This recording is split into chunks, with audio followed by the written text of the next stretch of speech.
Assalamualaikum warahmatullahi wabarakatuh. Bertemu kita sekali lagi. Kali ini apa yang saya nak buat adalah saya nak tunjukkan cara bagaimana kita nak buat extra income di dalam Levla.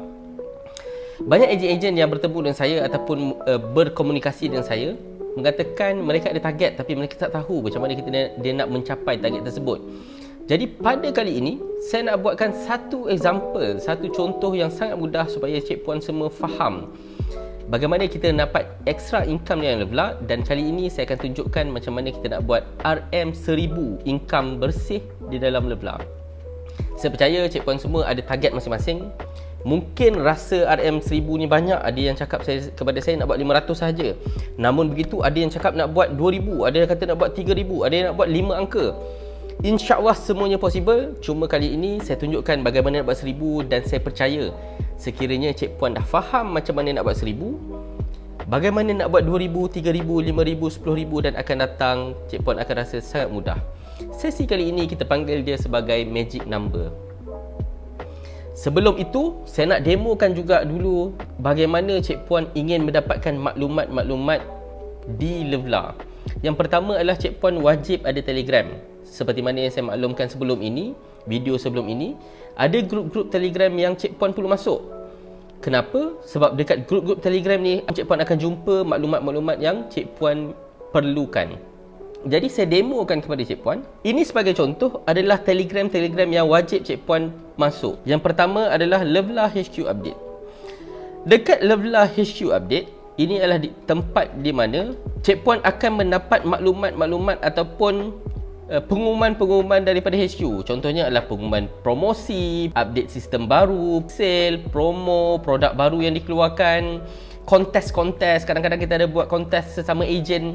Jadi ini adalah pengumuman-pengumuman yang dibuat. Jadi cik puan hanya masuk di sini, dan ini adalah channel di mana satu hala sahaja cik puan akan dapat info-info penting dalam ini. Yang kedua yang cik puan kena masuk adalah testimoni. Nah, ini adalah tempat di mana cik puan akan mendapat testimoni dari segi video-video, gambar-gambar daripada orang berikan testimoni, ayat-ayat yang diberikan. Ini semuanya banyak testimoni yang cik puan akan dapat daripada sini. HQ memang dah minta keizinan kepada semua ejen di Levla untuk kongsikan testimoni-testimoni kepada HQ, dan HQ akan compilekan. Jadi, kenapa kita buat seperti itu? Sebenarnya kita ingin dekat keluarga Levla ni kita nak buat satu situasi di mana sesama ejen kita tolong-menolong. Mengapa? Sebab kadang-kadang katakanlah cik puan baru start untuk berniaga, cik puan definitely tak ada sebarang testimoni. Sebab cik puan baru nak start, belum ada jual apa-apa lagi. Jadi cik puan perlukan testimoni orang lain untuk cik puan gunakan. Jadi itulah gunanya HQ compilekan untuk cik puan. Dan begitu ingat, kalau cik puan pula ada testimoni, kongsikan juga kepada HQ supaya ada ejen lain juga yang boleh gunakan. Sama-sama kita bantu untuk sama-sama kita naik. Seterusnya adalah group copywriting. So dekat copywriting ni, ini contoh katakanlah yang kita tulis sekarang ni adalah gambar. Ini adalah Pants Louis. HQ dah sediakan copywriting untuk cik puan. Cik puan tinggal copy paste untuk hantarkan kepada mana-mana tempat yang cik puan nak hantar. Mudah bukan? Yang seterusnya adalah group produk. Group produk seperti ini, Top by Levla. Semua maklumat mengenai Top akan ada di sini. Bottom by Levla, semua-semua yang baru-baru akan berada di sini. Baju kurung by Levla, semua-semua yang baru-baru akan ada kat sini. Gambar-gambar produk, shoot dengan model, gambar-gambar produk, gambar-gambar railing. Mungkin ada zoom features produk tersebut, flat lay, semuanya cik puan boleh dapat di sini. Dan yang penting di sini juga adalah cik puan akan dapat satu benda yang penting, adalah details agent. Dekat grup ini, details agent ni maknanya, katalah ini adalah baju kurung premium printed lining, dia akan dapat dia punya description dia ataupun features dia, material dibuat daripada apa, apakah feature-features yang ada dalam tu, harganya berapa, harga normal dia berapa, harga satu helai berapa ringgit, 89 sepasang, 2 helai 80 sepasang, 3 helai dan ke atas RM77 sepasang. Dan ini adalah komisen kepada ejen-ejen. Satu helai dapat RM10 per helai. Kalau 2 helai RM9 sehelai, maknanya kalau dia jual 2 helai adalah 9 18. 3 helai dan ke atas adalah RM8 sehelai. Dekat Levla memang kita akan ada 3 harga bagi produk-produk yang kita keluarkan, InsyaAllah. Seterusnya adalah contoh, ini adalah produk contohnya dress, baju-baju dress baru. So sini pun sama, gambar-gambar boleh didapati di sini, video-video promosi pun boleh didapati di sini. Dan juga yang penting macam saya katakan tadi adalah details agent. Okey, baik, cik puan semuanya sudah good to go. Maknanya cik puan sebenarnya sudah faham macam mana caranya untuk mendapatkan maklumat-maklumat di Levla. Alright. Seterusnya, apa yang saya nak tunjukkan kepada Cik Puan adalah bagaimana ingin menjana at least RM1,000 income bersih. Ini bukan sales Cik Puan, ini adalah bagaimana ingin mencapai income RM1,000 sebulan. Okey, cara ini kita panggil dia sebagai magic number. Okey, saya contengkan di sini untuk Cik Puan dapat lihat. Yang pertama adalah, okey, kita buat target dulu. Target kita adalah untuk mendapat RM1 per month, bulan. So, satu bulan ni kita consider average satu bulan adalah 30 hari. Satu bulan adalah 30 hari. Jadi kita tahu kalau 1,000 dalam masa sebulan, apa yang kita perlukan adalah 1,000 bahagi dengan 30 hari. Bermaksud satu hari kita perlukan income sebanyak RM33.33. Ini adalah income yang kita perlukan. Jadi bagaimana kita nak dapat income RM33.33? Senang sahaja. Kalau dekat levla.my, rule of thumb dia adalah Cik Puan hanya perlukan 3 orang customer pada satu hari. Katakanlah ini adalah customer A, ini adalah customer B, ini adalah customer C. Okey. Pertamanya adalah Cik Puan kena tahu apakah barang yang Cik Puan nak target, apakah barang yang Cik Puan nak jual. Biasanya pada hujung minggu, pada hari Ahad, Levla HU akan ada, kita buat satu program, kita buat weekly focus. Weekly focus ni adalah kita buat lebih kurang 1 jam 9 malam hingga 10 malam usually. Apa yang kita buat dalam weekly focus, kita review balik 1 minggu sebelum ini, 7 hari sebelum ini dan juga 1 bulan sebelum ini, apakah produk yang paling senang jual, paling cepat jual. Kenapa kita beritahu? Ini macam soalan bocor lah, ataupun jawapan bocor. Ini adalah barang-barang yang senang jual, inilah barang-barang yang sepatutnya Cik Puan fokus. Jadi tak adalah Cik Puan nak menjual ni, kita ada banyak produk, Cik Puan macam sebenarnya nak jual produk apa ni kan? Banyak sangat produk nak jual ni kan? Kita ada buat weekly focus yang Cik Puan boleh tahu, oh ini adalah barang-barang yang senang terjual, best seller. Perkataannya adalah best seller pada minggu tersebut. Semasa dalam sesi weekly focus juga, kita akan beritahu juga perancangan HQ. Pada minggu-minggu mendatang, apakah barang yang akan keluar, jadi ataupun barang yang akan restock. Jadi Cik Puan akan tahu, oh sebenarnya minggu depan ni akan restock Pants Louis best seller ataupun blouse Lovlia best seller. Jadi Cik Puan pun boleh tahu ini barang-barang yang nak keluar dan Cik Puan boleh fokuskan kepada barang-barang ini. Contoh, pada kali ini sebenarnya kita buat satu contoh ataupun kita buat kita ceritakan yang dekat Levla ni ada 4 produk yang best seller buat masa sekarang. Jadi ini adalah case study yang betul. Best seller yang pertama adalah, okey baik. Jadi Cik Puan dah jelas, yang pertama adalah kita nak RM1,000 sebulan. Jadi kita perlukan RM33.33 sehari, per day. Produk yang kita nak bincangkan, yang pertama adalah kaftan lana. Kaftan lana. Yang kedua adalah, yang kita nak bincangkan adalah cardigan luka. Cardigan luka. Yang ketiga kita nak bincangkan adalah blouse Lovlia. Yang keempat yang kita nak bincangkan adalah best seller juga, katalah kita kata kurung Laura. Kurung Laura. Okey. Buat yang Cik Puan mungkin yang tak pernah tahu tentang nama-nama produk ni, tak ada masalah, saya akan tunjukkan satu persatu. Okey baik. Apa yang Cik Puan perlukan adalah Cik Puan perlu pergi ke, pertamanya adalah Telegram. Okey, yang kita nak tengok tadi adalah kaftan lana. So, pergi kat Dress by Levla, sebab kaftan lana ni berada dekat Dress by Levla. Tekan kat sini, kita search adalah kaftan lana. Okey, kaftan lana. So, kaftan lana ni, yang penting untuk Cik Puan cari adalah, Cik Puan kena cari dekat dia punya, ini, details agent. Dekat details agent ni, ini yang penting. Dekat details agent. Dekat details agent ni, Cik Puan akan nampak, yang penting untuk Cik Puan tengok adalah harga super dekat bahagian bawah ni. Harga super ni, harga jualan kita. 179, 270, 367. Itu adalah harga jual. Okey. Saya ulangkan balik. Kaftan lana. Saya buat catatan sikit.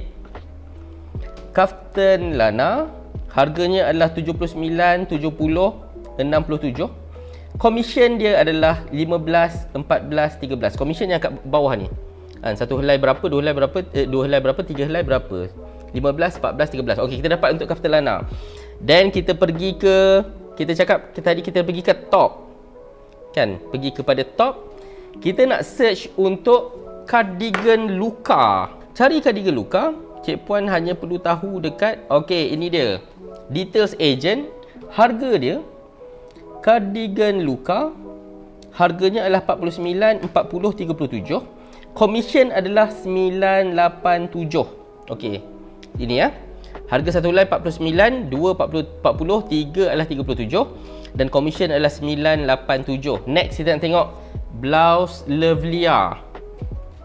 Blouse Lovlia juga berada dekat top. Lovlia. Okey, baik. Blouse Lovlia, kita pergi dekat details agent. Banyak kan koleksi-koleksi gambar. Memang Cik Puan takkan kehabisan material untuk membuat promosi ni sebenarnya, untuk mencari. So ini adalah details agent untuk blouse Lovlia. Yang terakhir kita nak tengok tadi adalah kurung Laura. Kurung dia berada dekat baju kurung by Lovla. Kita search dia dekat sini. Search kurung Laura. Kurung pahang Laura printed. Ini contohnya baju kurung printed lah Laura. Okey, apa maksudnya? Dekat Lovla ni kita boleh buat jualan adalah berdasarkan pieces. Maksudnya adalah apabila kita beli lebih daripada satu, kita akan dapat harga yang lebih murah. Okey, contoh, katalah customer yang pertama dia membeli kaftan lana dan dia beli 2 pasang, satu kaftan lana, dan kita upsellkan dia kepada blouse Lovlia. Sekarang ni dia dah beli 2 pasang. Okey, kaftan lana komisen untuk 2 pasang, maknanya kalau beli 2, komisen dia adalah RM14. Blouse Lovlia kalau beli 2 helai, harga komisen adalah 5. Saya tulis harga komisen kenapa? Sebab fokus untuk training kali ini ataupun perkongsian kali ini adalah bukan harga jual. Kita nak tunjuk macam mana dapat RM1,000 income. Jadi saya tengah cakap pasal komisen yang Cik Puan dapat. So total sini adalah 19. Yang kedua, katakanlah orang yang kedua dia beli cardigan Luka. Komisen untuk jual untuk kalau 2 helai, komisen yang didapat adalah RM8. Katakanlah dia boleh upsell kepada blouse Lovlia. Dekat sini contoh blouse Lovlia, katakanlah dia jual untuk 2 dapat RM5. So ini adalah RM13. Katakanlah yang terakhir dia hanya dapat jual kurung Laura saja, tak dapat upsell, hanya ada satu benda saja dijual, kurung Laura. Kalau jual satu, komisen yang dapat adalah RM10. Okey, so sini 10. Total commission apabila Cik Puan menjual seperti ini, total commission yang Cik Puan dapat adalah RM42. Nampak? Kalau target kita sebenarnya RM33 sahaja. Kalaulah sehari Cik Puan boleh dapat 2 dan Cik Puan berjaya upsell, Cik Puan sebenarnya boleh mendapat income sebanyak RM42 menjual kepada 3 orang sahaja. Jadi kalaulah dia adalah RM42 sehari, darab dengan 30 hari, income bulanan bersih Cik Puan untuk di Lovla adalah 0612 RM1260. Kenapa kita perlukan buat kira-kira ni? Itulah soalan yang menarik. Kenapa kita kena buat kira-kira ni dan kenapa kena buat upsell? Jadi sebelum tu, saya cakapkan kenapa kita kena buat kira-kira dahulu. Kita buat kira-kira ni supaya kita jelas. Sebenarnya, okey, aku dah tahu dah. Untuk membuat RM1,000 income di dalam Lovla, aku perlukan 3 customer. Jadi untuk ada 3 customer, apa yang aku kena buat? Berapa banyak posting yang aku kena buat? Berapa banyak Facebook punya entry yang aku kena buat? Adakah aku kena update akun Shopee? Adakah aku perlu jual dekat Shopee? Adakah aku perlu jual ke IG? Dengan ini barulah kita tahu apa yang kita kena buat. Saya pernah cakap dan saya pernah berborak ataupun saya bertanyakan ataupun perkongsian lah daripada top agent daripada Lovla. Cik Puan tahu berapa banyak posting dia buat satu hari? Dia ceritakan kepada kami, satu hari dia takkan stop daripada buat 100 entry dekat Facebook. Jadi Cik Puan akan fikir, 100 banyaknya kan? Tapi sebenarnya dia ada skill dan dia ada strategi. Yang pertama adalah dia masuk dekat dalam grup-grup percuma. Maknanya kan ada banyak grup bisnes cikgu-cikgi, bisnes dari rumah, bisnes dropship, bisnes income lebih, apalah, adalah banyak grup-grup yang memang ada dan boleh buat entry kita percuma je, tak perlu bayar apa-apa. Dia masuk banyak grup macam tu, sampai ke 100 grup dia masuk. So apa yang dia buat? Adakah dia pening-pening setiap 100 ni nak buat yang baru? Tak. Sebenarnya kalau Cik Puan nak senang, satu hari hanya fokus kepada satu produk sahaja. Contoh, katakanlah hari ni Cik Puan fokus nak menjual cardigan Luka sahaja. Contoh kan? Jangan pening-pening nak jual banyak-banyak benda. Satu ni, buat satu je. Cik Puan ambil semua gambar cardigan Luka, ambil semua testimoni cardigan Luka, ambil semua copywriting cardigan Luka. Saya percaya ada banyak copywriting yang ada. Jadi dia hanya postkan satu tu dekat 100 grup. Pada awal-awalnya mungkinlah nampak macam apa kesan ni kan, tapi sebenarnya percayalah, daripada 100 yang kita post tu akan ada orang nampak dan insya-Allah akan ada orang contact. Lama-lama bila dia buat itu, saya ada satu lagi ejen, dia kata dia buat 50 satu hari. Dia takkan berhenti daripada dia buat 50 satu hari. Ini adalah free marketing, tak perlu bayar apa-apa, tak perlu buat Facebook ads apa semua, ini adalah free sahaja. Dia promotekan macam tu. Lama-lama dia start mula dapat 1 customer, 2 customer, 3 customer, dan yang best lagi adalah customer-customer ni biasanya akan repeat purchase. Jadi kita dah ada banyak customer yang join kita dan membeli, dan selepas tu dia buat repeat purchase, adalah lebih senang untuk Cik Puan dapat income yang lebih besar. HQ juga benarkan, macam kami HQ Lovelah, kami benarkan ejen-ejen untuk komen dekat grup HQ, dekat HQ punya Facebook, HQ punya Instagram. Jadi HQ bila buat entry, boleh je letak Cik Puan punya nombor-nombor kontak dekat HQ. Percaya ataupun tidak, ada ejen yang datang kepada kami, mereka kata mereka dapat lebih kurang lebih daripada 1000 kontak hanya letak komen dekat HQ saja. Sebab HQ pun memang kita ada buat Facebook ads untuk nak mempromosikan Lovelah ni pada orang ramai. Jadi orang akan sentiasa nampak barang-barang daripada Lovelah.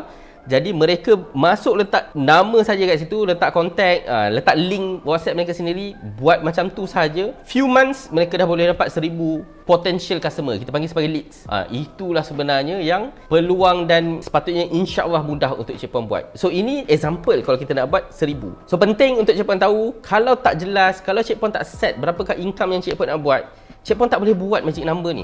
Jadi Cik Puan balik dan Cik Puan buat kira-kira. Tapi senang, kalau paling tidak pun Cik Puan try buat yang ni. Target untuk dapat 1000 sebulan. Jadi inilah kiraan dia. Seterusnya apa yang saya nak kongsikan adalah kenapa kita kena upsell. Dekat Lovelah ni, macam saya cakapkan, Lovelah ni dia ada beli 1, beli 2, beli 3. So logik dia adalah paling senang ejen untuk upsell adalah barang yang paling murah. Kenapa? Okey, saya tunjukkan logik dia. Logik dia adalah seperti ini. Katakanlah Cik Puan ada satu barang. Satu barang ni, ini contoh. Satu barang, contohnya adalah saya nak tunjukkan betapa pentingnya untuk upsell dan kenapa sistem dekat Lovelah ni senang untuk upsell. Katakanlah satu barang ni, harga customer beli 100, barang ni tak ada tapi saya buat contoh. Harga kedua 90, harga ketiga adalah 80. Satu lagi barang yang murah. Beli satu adalah harga, contohnya RM15, beli dua harga 10, beli 3 harga 5. Contoh kan. Jadi Cik Puan tengok macam ni, katakanlah customer tu nak beli satu saja barang yang mahal. Kalau dia beli satu, harga yang dia beli adalah pada harga 100. Berbanding Cik Puan upsell, Cik Puan daripada beli ni, belilah satu lagi produk yang murah ni. Sebab produk yang murah ni akan menyebabkan produk yang mahal tu pun turun harga. Contoh, katakanlah dia beli 2. Beli 2 tu maksudnya produk yang pertama ni dia beli satu, produk yang kedua ni dia pun beli satu. Jadi harga yang customer dapat sekarang ni adalah pada harga yang kat sini. So bila dia total, sebenarnya bayar 100 juga, tapi dapat 2 produk. Lebih berbaloi bukan? Yang ketiga, katakanlah kita lebih bijak lagi, kita cakap belilah yang produk yang kedua ni 2 biji. Sebab bila beli yang produk kedua ni 2 biji, dia akan darab dengan 2. So harga dia adalah, yang pertama ni dia dapat harga 80 sebab dia consider beli sebagai 3. Yang kedua dan ketiga dia akan tambah RM5, kemudian tambah lagi RM5, total adalah RM90, dapat 3 produk. Okey, ini adalah example yang saya berikan secara ekstrim supaya dia nampak sebenarnya berbaloi dengan cara Lovelah jual. Kita ada harga 1, 2, 3. Sepatutnya memang kita ceritakan kepada customer untuk beli lebih banyak. Jangan salah faham, kita bukanlah nak dapat. Kadang-kadang ada orang rasa kita nak upsell ni sebab kita nak profit lebih banyak. Tak, sebenarnya kalau niat kita sebenarnya nak memberikan keuntungan, value yang lebih kepada customer, sebenarnya customer akan buy in that idea. Dia akan rasa macam berbaloi untuk dia beli lebih banyak, dan paling mudah untuk dia fikir adalah untuk dia beli produk yang murah, dikombainkan dengan produk yang murah. That's why sebenarnya apabila saya membuat example dekat sini, sebenarnya saya letak dekat blouse Lovelia ni sebagai barang yang kita upsell. Sebab blouse Lovelia ni adalah baju basic daripada Lovelah, dan inilah baju yang paling ramai orang beli sebab dia paling murah dan paling senang kita nak upsell. So customer akan rasa sangat berbaloi untuk dia beli 2 ataupun 3 dan ke atas. Dan bagusnya sistem Lovelah yang kita buat sekarang ni, sebenarnya customer tu dia boleh campur produk. Tak semestinya dia kena beli produk yang sama. Contoh, katakanlah dia nak beli seluar, baju dan juga tudung, kan? Dia boleh dapat 3 produk tu sekaligus, dan dia boleh dapat pada harga ketiga sebab dia dah ada 3 barang. Berbaloi. Jadi customer macam dia rasa, alang-alang tu baik beli 3 terus. Ataupun 4, katakanlah nak tambah barang-barang lain. Ataupun contoh dia beli pants, dia beli blouse, dia beli cardigan, beli tudung. So kesemuanya dapat harga yang ketiga. Dan saya rasa ini adalah satu cara yang mudah untuk Cik Puan semua upsell kepada pelanggan-pelanggan Cik Puan. Soalan seterusnya, bilakah masa untuk kita upsell? Okey, tadi kita dah cakap dah kepentingan upsell. Upsell ni jangan tak buat. Upsell ni wajib buat. Katakanlah daripada upsell ni, dia konsep macam ni. Kalau kita tak buka mulut untuk nak upsell, kita memang takkan upsell. Maknanya sebab kita tak cakap, customer memang tak tahu dan customer tak buat apa-apa. Tapi kalau kita buka mulut untuk cadangkan dia untuk upsell, katakanlah daripada 10, 3 yang beli untuk upsell, itu pun dah cukup berbaloi. Ataupun kalau daripada 10, 5 yang upsell, adalah sangat bagus. Maknanya kita at least kita dah tambahkan card value kita, total orang tu beli kepada kita berapa. Itu sangat-sangat penting untuk upsell. Yang kedua soalan orang tanya adalah bila kita nak upsell. Itu saya nak jemput untuk Cik Puan fikirkan sebentar, bila sebenarnya waktu yang sesuai untuk kita upsell. Okey, ikut pengalaman kami dan ikut kajian yang kami buat setelah bertahun-tahun kita berniaga, waktu yang paling sesuai untuk upsell adalah apabila customer sudah betul-betul yakin untuk membeli. Dia ada dua lah. Satu adalah kita upsell awal, satu lagi adalah upsell apabila orang tu betul-betul nak beli. Saya kasih contoh. Pernah tak Cik Puan join apa-apa yang daripada internet marketer, IM kat luar sana? Usually apabila dia ada nak jual satu produk, biasanya dia ada satu landing page. Dekat landing page biasanya dia akan ceritakan tentang produk apa yang nak jual tu. Itulah produk yang difokuskan. Dia akan betul benefit, harga, bla bla bla bla bla. Dan akhirnya orang dah nak beli, orang dah betul-betul nak beli. Orang tekan je nak check out, nanti sebelum check out dia akan keluar, okey, nanti dulu. Kami ada promosi, Cik Puan tambah dengan item ni, tambah item ni, tambah item ni, tambah item ni, hanya perlu tambah RM10 je lagi. Itulah upsell. Di mana orang tu dah decide nak beli, tapi sebelum orang tu nak check out dan sebelum orang tu bayar, maknanya orang tu dah ready dah nak bayar, dia dah keluar dah wallet dia nak bayar. Tapi sebelum dia bayar, kita berhentikan dia untuk, kita kata, kita ada better offer kepada dia. Itulah waktu yang paling sesuai untuk Cik Puan upsell. Sama juga katakanlah Cik Puan pergi kat McDonald. Awal-awal dia tak upsell dulu, tapi bila Cik Puan dah pilih set mana yang nak, barulah dia upsell. Kalau Cik Puan minta medium, mungkin dia upsell pergi large. Tambah berapa ringgit je jadi large. Sama juga kalau Cik Puan pergi dekat Starbucks, Cik Puan pergi beli dekat T-Life contoh. Beli air regular, mungkin harga RM15, RM16. Naikkan daripada large, hanya tambah RM1 je lagi. Itu adalah upsell. Itu adalah waktu yang paling sesuai untuk upsell. Sebab customer dah make up decision. Kenapa awal-awal kita jangan upsell dulu? Sebab pada awal-awalnya dia tengah consider, dia tengah fikir. Banyak benda nak fikirkan. Jadi kalau pada awal-awal tu kita terus kata, boleh tambah ni, boleh tambah ni, boleh tambah ni, takut dia confuse. Unless dia tanya. Kalau awal dia tanya, ada tudung tak? Then kita boleh upsell terus. Dia nak beli baju tiba-tiba, ada tudung sekali tak? Boleh bagi. Sebab kadang-kadang ada customer kami, dia tengok gambar yang kita dah photoshoot, dia akan kata, boleh jual satu set tak? Maknanya dia dah nak baju dengan tudung sekali. Because of dia rasa tudung tu dah matching. Ataupun dia dah beli baju dengan cardigan, ataupun seluar dengan baju. Dia dah beli matching, jadi nak beli terus. Itu kita boleh upsell terus, suruh dia beli lebih daripada satu. Tapi kalau dia hanya nak beli satu barang sahaja, contohnya katakanlah dia nak beli kaftan, jangan confusekan dia. Dia nak beli kaftan, tiba-tiba kita terus nak jual benda-benda lain, dia akan serabut. Kita beli kaftan, tapi kita tahu kaftan ni ada beli satu, beli dua, beli tiga. Okey, katakanlah dia tak tanya apa-apa, dia kata tak apalah nak beli satu je. Tapi bila dia dah nak betul-betul dah pilih warna saiz apa, kita boleh ingatkan dia balik. Sebenarnya kaftan ni kalau beli dua barang boleh dapat lebih murah. Contohnya biasanya kita recommendkan terus. Dia memang kena recommend. Dia tak boleh kasih open sangat. Kita kena recommend kepada dia. Contohnya katakanlah Cik Puan tambah dengan blouse Levia. Levia ni harga satu RM29, harga dua RM27, harga tiga RM25. Kaftan ni pula macam tadi kaftan lana harga satu RM79, harga dua RM70. Katakanlah Cik Puan beli dengan kaftan lana, contohnya kaftan lana tambah dengan blouse Levia. Kaftan lana tu dah jimat RM9, blouse Levia ni dah jimat RM2. Total Cik Puan akan jimat RM11. Jadi dia akan nampak, wow, berbaloi ni sebenarnya kan. Aku tambah je harga 20 lebih, tapi sebenarnya aku dah jimat RM11. Dia akan rasa sangat-sangat berbaloi. Itulah waktu untuk kita upsell. Jadi, saya harap untuk video kali ini Cik Puan jelas macam mana magic number untuk menghasilkan RM1,000 yang pertama. Sebagai income, net income di Levla sebulan, Cik Puan hanya perlukan 3 customer dan perlu upsell. Baik, saya harap penjelasan saya jelas. All the best. InsyaAllah kita bertemu lagi selepas ini. Assalamualaikum warahmatullahi wabarakatuh.